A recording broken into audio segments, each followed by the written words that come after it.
Ju përshëndes, nëna, motra, vajza, të gjitha juve grave që sot prisnit që të më dëgjonit live. U përpoqja me të gjitha forcat e mia të futesha në Facebook, por Facebooku thoshte që nuk mund të dalësh live akoma se si ke mbushur ditët. E respektoj. Nuk e dija këtë gjë. Prandaj temën që kisha përgatitur për të folur me juve sot, po e regjistroj dhe po e postoj si çdo temë tjetër. Sot si temë kisha zgjedhur të ndaj me ju forcën e gruas. Gruaja është zemra e kësaj bote.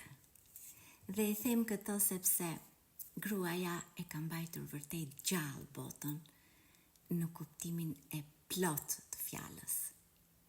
Por ajo asnjëherë nuk është vlerësuar siç duhet. Forca e saj kryesore është qetësia. Ka diçka të shenjtë në qetësinë e çdo gruaje. Qetësia e saj është ajo fuqia e kontrolluar që ajo e përdor gjatë gjithë kohës. Ajo nuk bërtet për të dëgjuar, sepse zëri i saj dëgjohet edhe kur ajo hesht. Me heshtjen e saj, ajo tregon që ka shumë forcë, ka durim, ka urtësi. Edhe kur bota bërtet, ajo di të ndaloj dhe di të dëgjoj. Dhe dëgjon me shpirt dhe kupton çdo fjalë që thuhet në atë moment. Qetësia e saj është streh për fëmijët e saj. Është paqe për partnerin e saj. Dhe është dritë për njerëzit që ajo ka përre. Gruaja e qetë nuk është e dobët, por ajo është e vetëdijshme. Ajo ka mësuar se nuk ka nevojë të shpjegoj gjithmonë gjithçka, sepse e di që forca e saj nuk varet nga fjalët, por ajo ka një lloj energjie që të tjerat e ndjejnë. Në heshtjen e saj ajo lutet, fal, fillon përsëri nga e para, sepse gjatë gjithë kohës e ndjen që lutjet e saj kanë goxha vlerë. Rolet e gruas në shoqëri dhe në jetë kanë qenë gjithmonë të rëndësishme dhe të shumëllojshme. Unë po përmend vetëm disa më kryesorët. Gruaja në rolin e nënës. Ajo si nën gjithmonë jep shpirtin e saj për fëmijët. Gruaja në rolin e bijës. Kur edhe pse e martuar, ajo e mban kokën gjithmonë mbrapa për të kujdesur për prindrit e saj. Gruaja në rolin e punëtores. Ajo punon në profesionin e saj, mbaron punën e saj 8 orarshë, 10 orarshë, ndonjëherë dhe 12 orarshë jashtë orarit, dhe kthehet në shtëpi dhe punon, kujdeset për shtëpinë, për fëmijët, për burrin, se çfarë do hanë dhe se çfarë do lërë nesër për ta. Në rolin e bashkëshortes, gruaja ka qenë gjatë gjithë kohës një bashkëpunëtore me burrin e saj në jetë. Ajo nuk ka qenë shërbyese, po flas këtë për kohët e fundit, se më përpara ka qenë. Por tani, nuk është më shërbyse e burrit. As hije e ti, por është dritë pranë ti. Një dritë që ngroh, që kupton dhe që e ndriçon rrugën për të dy. Gruaja gjithmonë e ka gjetur forcën për të përballuar vështirësitë.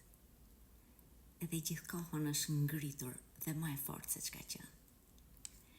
Unë kam njohur shumë nëna të cilat i rrisin fëmijët e tyre duke punuar nga 2 punë. Që fëmijëve të tyre mos t'i mungoj asnjë gjë dhe mos jenë veç atyre fëmijëve që u punojnë të 2 prindrit. Një vajza të cilat luftojnë për t'u arsimuar, edhe pse nuk i kanë të ardhurat e domosdoshme, edhe pse nuk e kanë, ato janë përpjekur gjatë gjithë kohës të punojnë duke mos i gjykuar prindrit e tyre që nuk i lanë mundësi të paguajnë shkollën. Punojnë, mësojnë njëkohësisht. Një gra të cilat, edhe pse kanë kaluar sëmundje nga më të këqijat, kanë kaluar humbje të njerëzve të tyre më të afërm, por përsëri ato e kanë gjetur forcën dhe janë ringritur. Forca e vërtet nuk është të mos rrezohesh, por të ngrihesh çdo herë dhe më e fortë dhe me më shumë dinjitet. Forca e gruas i ka rrënjët e forta në histori. Gratë gjatë gjithë kohës me zgjuarsinë e tyre, me dashurinë e tyre dhe me guximin që kanë treguar e kanë ndryshuar botën.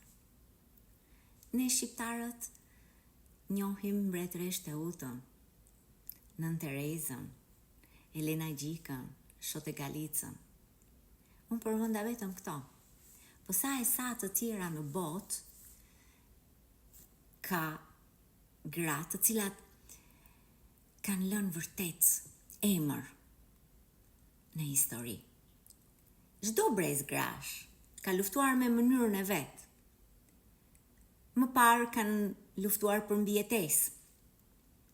Dikush tjetër ka luftuar për barazi, për drejtësi. Tek mua ka pasur shumë ndikim Nën Tereza.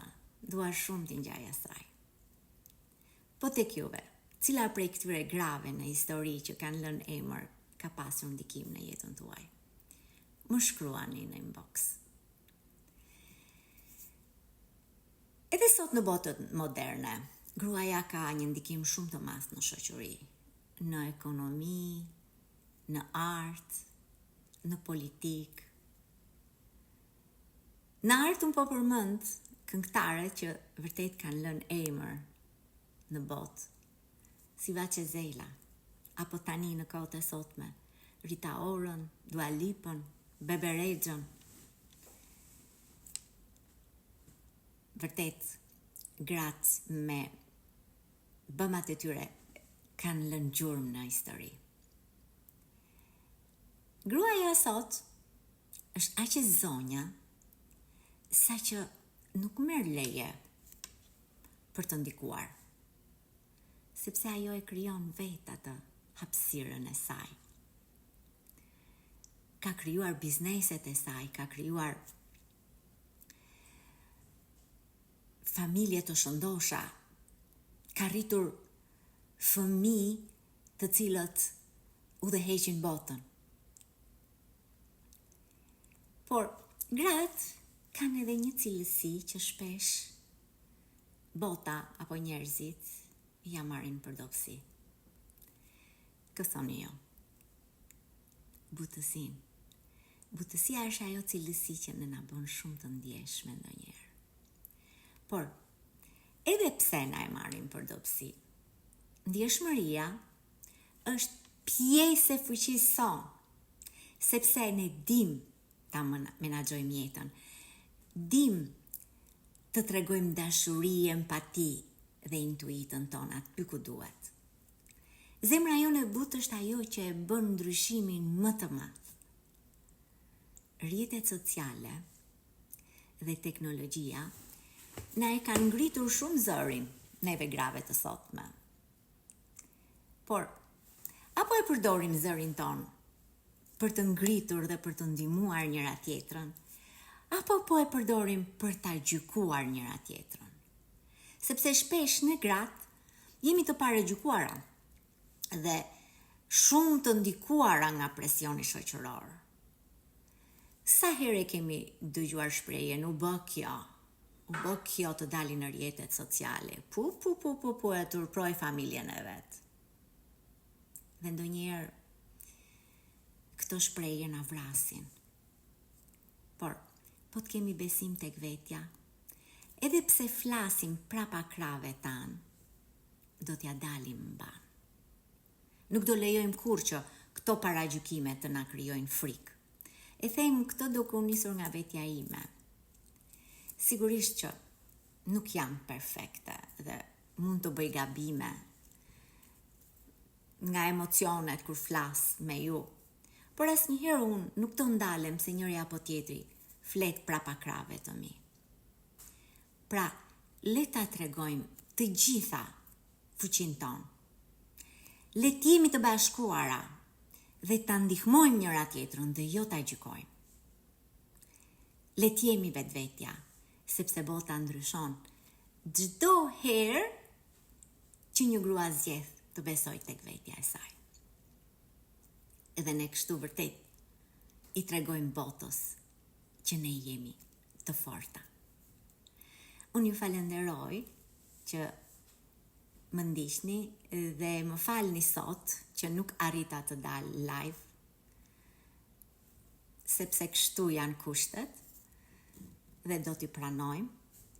Por gjithsesi, nuk ka gjoja temën që unë kisha përgatitur për të folur me ju, e thash, dhe një ditë tjetër do dalim live dhe do kemi një temë tjetër për të diskutuar bashk, edhe për të dëgjuar edhe mendimet tuaja. Faleminderit dhe mirupafshim.